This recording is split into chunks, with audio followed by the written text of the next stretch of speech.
I'm just taping the news. I can't believe I just saw Rosalund Jenkins. I used to work with her at OFM.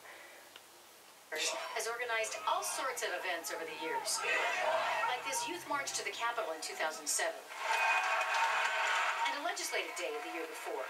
Christine Gregoire. The events help carry out the commission's agenda, educate the governor and lawmakers about what's important to the African American community. Thank you all for coming. But we found another agenda supported by the... There she is, Rosalund Jenkins. She used to work in the technical department, and she was Leslie's lynch woman on the side. She used to do all her dirty work, but she was actually nicer than Leslie. And I went to her house before, and she had made me this curry chicken. The previous director of the commission, Rosalund Jenkins. She wanted to ensure that some of their sure events got were well fat. attended. So she paid to get people in the door. The money came from donations to the agency, solicited on agency letterhead, making the money a state resource.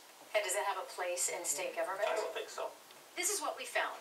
Contracts between the agency and people paid to recruit, generate attendance at public events such as advocacy training. And we found that sometimes the recruiters simply recruited themselves, like this setup. The agency cut a check to someone named Keith Blocker to help fill up a training, and he did recruit someone.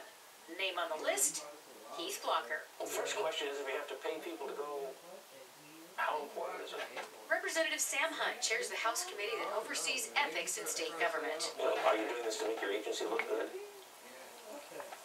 That would be my first question, is why do you have to pay people to go to your events? The former director didn't want to appear on TV, but she said paying recruiters was a great return on the investment. Advertising was expensive and didn't work. She also said to question her now is unfair. She was simply using donations in innovative ways that brought value to the community. And there's something else. The agency paid more depending on the attendees' race. $25 for an African American, $20 for all others. Commission on African American Affairs. You know, we're doing a lot of great work at the Commission right now, currently. Bailey Stover is the current executive assistant at the Commission. He says they're doing business differently now. And so I was upset that somebody that used to work here could violate the public's trust so much and overshadow some of the positive things we're doing here. The lesson to others working in government? Ask before writing the check.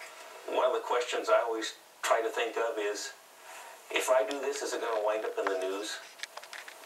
And if they'd asked that question, they might have saved a lot of trouble and saved you a story.